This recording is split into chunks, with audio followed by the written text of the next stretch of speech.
Welcome to the next episode of KapVista Klips. Today we have Graeme from Kudos Knowledge, and I'm excited to hear about his exciting company in the education edtech space. Hi Graeme, how are you? Good, Daniel. How are you? And thank you for having us. It's great for you to be here. So we'll jump straight in because I really want to understand your story. I want to understand, how did you get to this point, and what have you done previously to get here? Okay. So I won't go back too far, but I've had a lot of experience in the industry as a consultant, working for large companies like IBM and Alcatel and so on for years.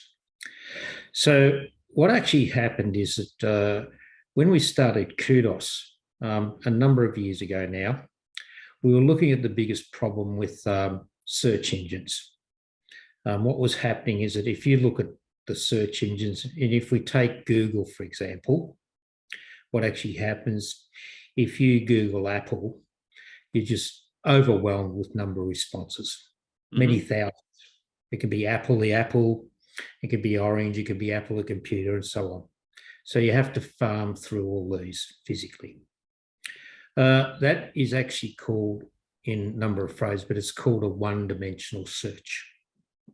So we were looking at the problem, and what happened is that then what we did, we went out, invented a technology that we call semantic social intelligence, which is finds deeper meaning in searches. It's more granular. So semantic social intelligence has 254 dimensions.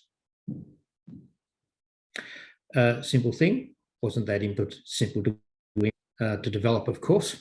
Took us a number of years. It is unique, and we're in the process of patenting this now. So once we had this algorithm, we were working out what to do with it. But then it came to light to us through a number of conversations with people. The biggest problem at the moment in the world now, and is even going to get worse, is mental health. I don't think I need to explain that. Everybody knows it's a big problem. There's a lot of people trying to address it. There's government agencies, NGOs, private companies, down to single people who are doing good. And everybody is doing good and wants to do good. We did a bit of research on this. It actually came to us through a friend of mine in Ireland who rang up and said, listen, with this algorithm, can you help us out? Because in Ireland, there's an extreme suicide rate in schools with school children from books. So we went out and did probably a year to a year and a half's research on the market.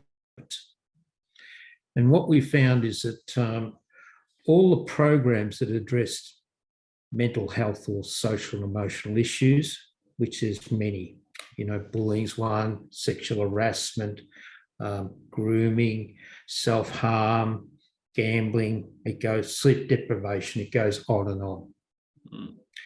We found that every program on the market that tried to help, or application-based program, people had to put their hand up for help and say, I'm feeling bad, I need some help. Yeah. The problem with that was that people got to a stage where most of the time they needed some clinical intervention or counselling. So we went out and spoke to a number of experts in the field. So we started to develop what we call our Star Shell set of programs that addresses mental health.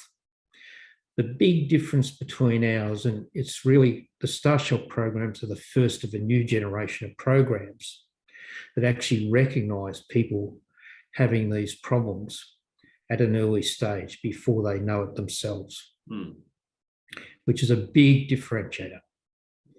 So then what we did is that using the technology, obviously artificial intelligence and machine learning, we actually then engaged with subject matter experts, neuroscientists, psychologists, experts in the field, and using proven psychological models, the main one being emotional intelligence, because we can find the problem early, we have a greater chance of solving the problem with just mentoring and tools than actually going to clinical help.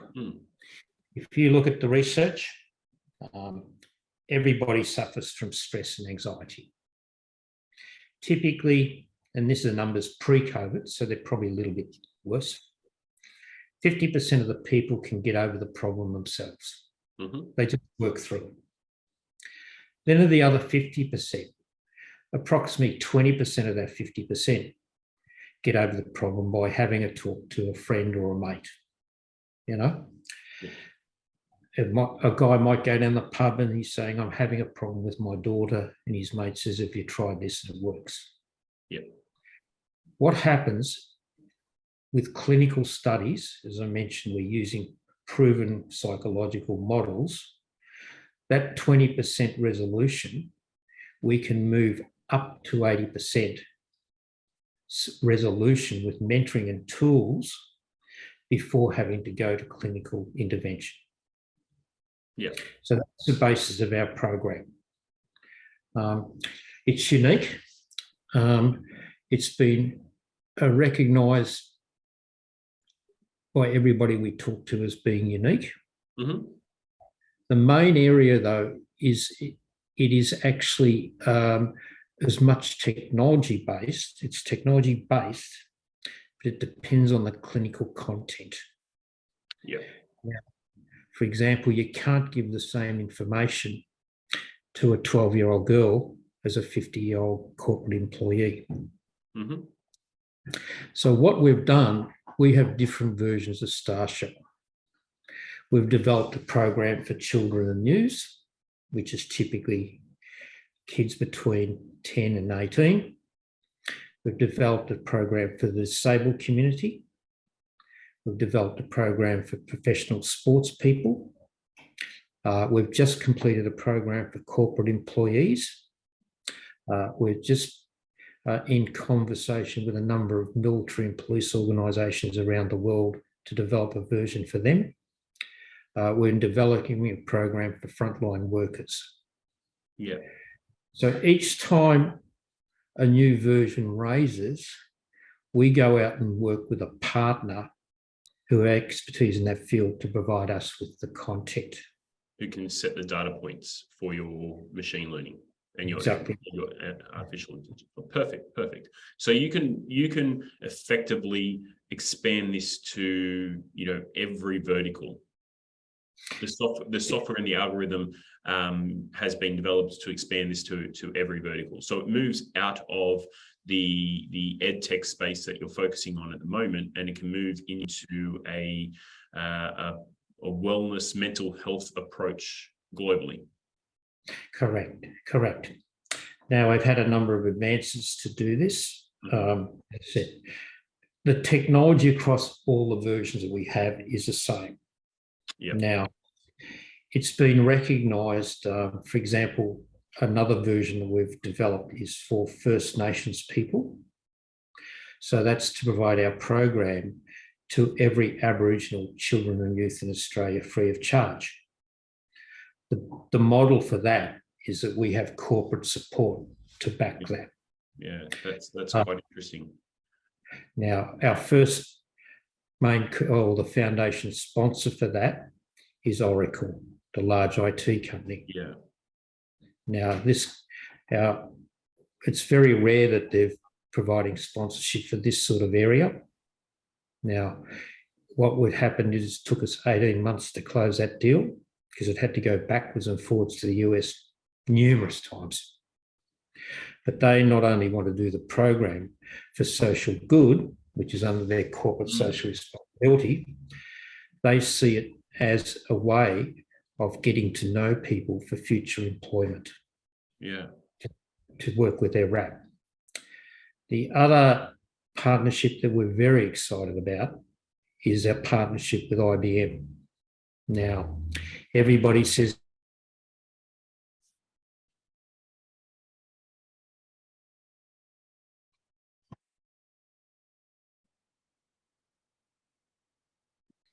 okay. The other partnership that we're really excited about is a partnership with IBM. Now, what's happened is that, of course, everybody says they have a partnership with IBM, which they do, but we're one of 3 VIP partners in Australia. The reason for that is that they see our program as using the latest technology to do social good. In fact, on our trip next week, we're meeting with IBM executives in the US because they see this as not only good for their business, but good for their branding. Yeah.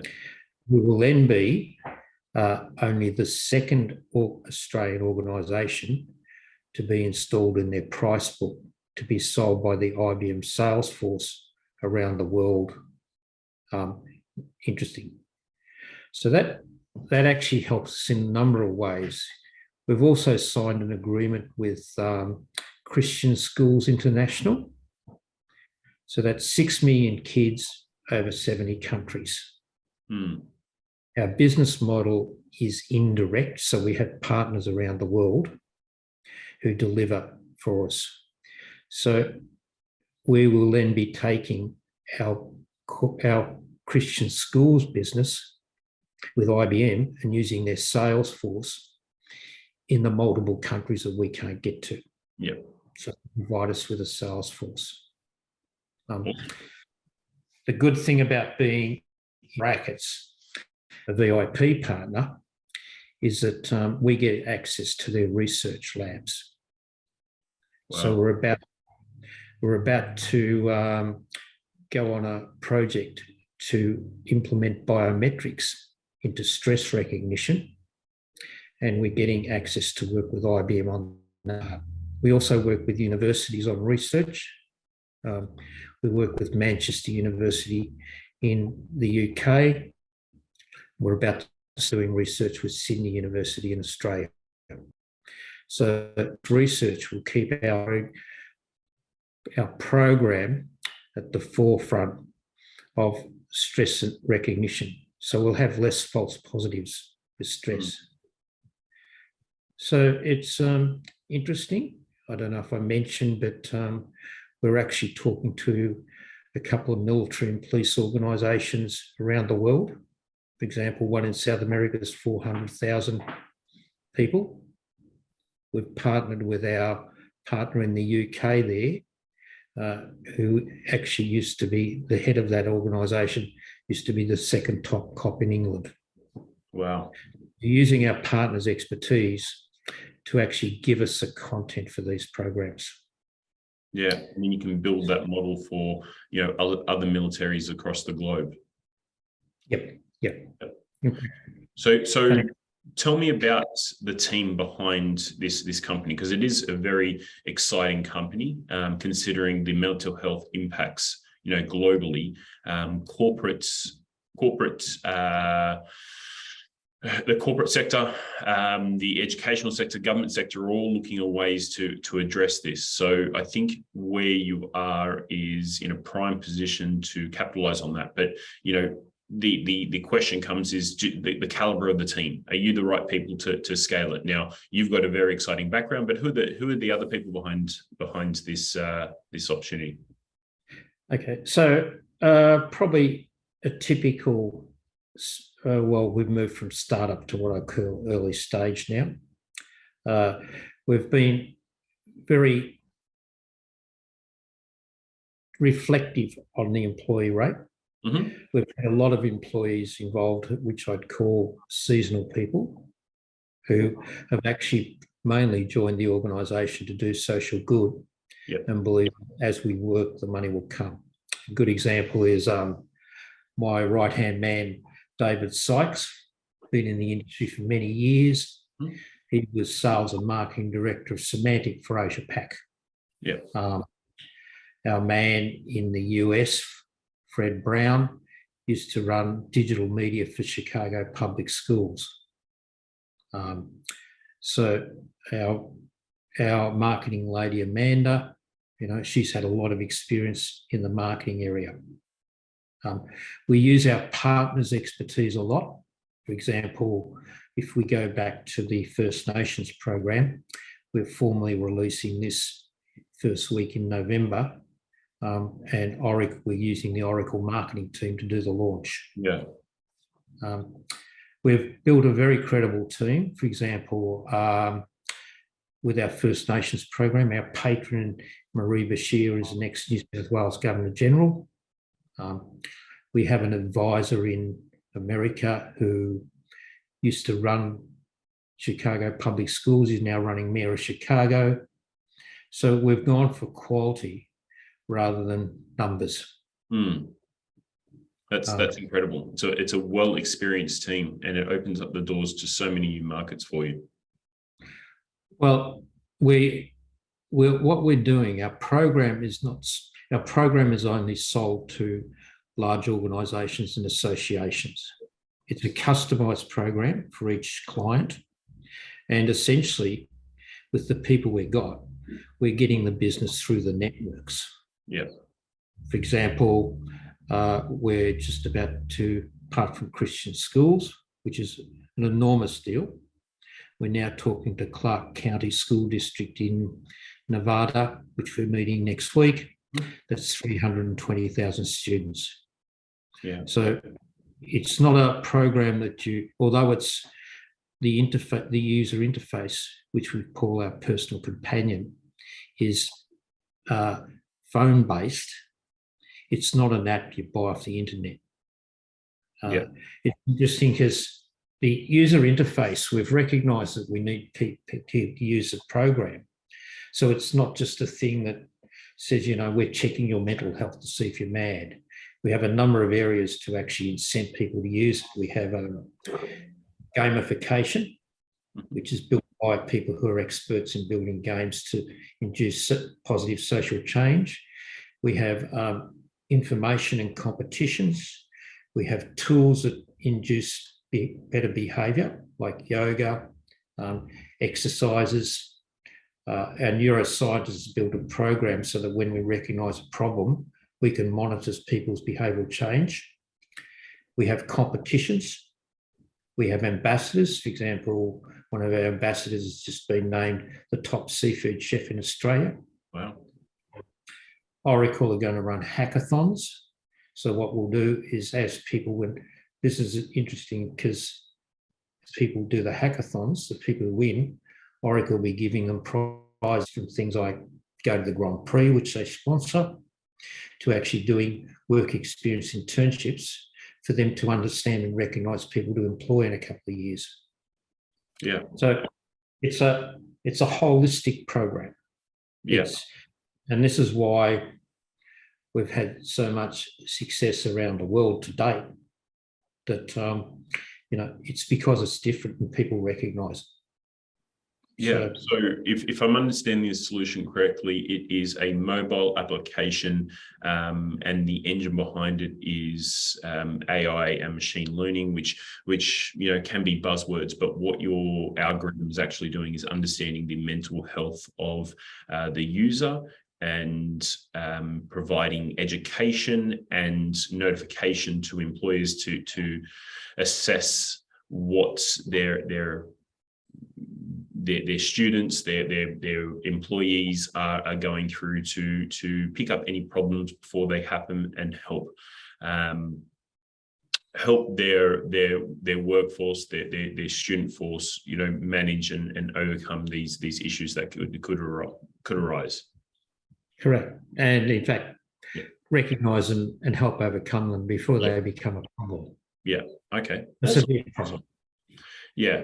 Now, I want to understand, you've touched on a lot of points, you've touched on the industry, you've touched on the clients and partners and the milestones you've achieved, and what the pain points are in the current market situation. But I want to know about the raise. Obviously, you're raising. How much are you raising? What's it being used for? And what's the offer and the momentum you've had? Okay, so what we're looking for 5 million US, up to 5 million US, which will take us through to operational break even. What we're planning to do is be in a position within 2 to 3 years. Obviously, there's a little bit of a hiccup at the moment with the financial markets. We're planning either IPO or look at options in 2025. Up to the 5 million will allow us to take the opportunities we've built, make best advantage of them, and actually land grab the whole market in the next few years before obviously somebody else has a look at what we're doing. Yeah. And then buys us or copies us. Yeah. Yeah. Okay. Awesome. So $5 million US, and that's being used to really ramp up this, the global operations, capitalize on your current pipeline while, getting into further corporates. Exactly. Perfect. Now I'm conscious of time, but I'm excited about the opportunity. Mental health is something that I am constantly on the lookout for. I know, being a founder and being in the startup space, mental health is a big issue with founders' burnouts and thinking the world rests on their shoulders. So me personally, I'm always on the lookout to see if I can help people in my own network. But what you're doing is providing a technology play which can address the masses, which is really incredible. I know that you're traveling to the US. So what I suggest to anybody that's watching this video that's based in the US to reach out to me directly, and I can connect you with Graeme, and you can have a conversation, a coffee, a catch up, a sandwich, whatever you want, and pick his brain, because I think this is an incredible opportunity. I'll put the details down below, but thank you very much, Graeme, for jumping on this with us. It is absolutely incredible to understand what you're doing and addressing a problem that a lot of focus is the spotlight is on this area, but nobody has a solution. Nobody has a situation, partly because people don't want to talk about it. And when they do talk about it, it can be at the point where it's too late. And what you're trying to do is address it from the start and use education and other things to sort of overcome the problems. Okay. Well, thank you, Daniel. Thank you for having us. Thank you very much. It's great to chat, and I will get this out to everybody in my network. Okay. But thanks for jumping on. It's been great chatting.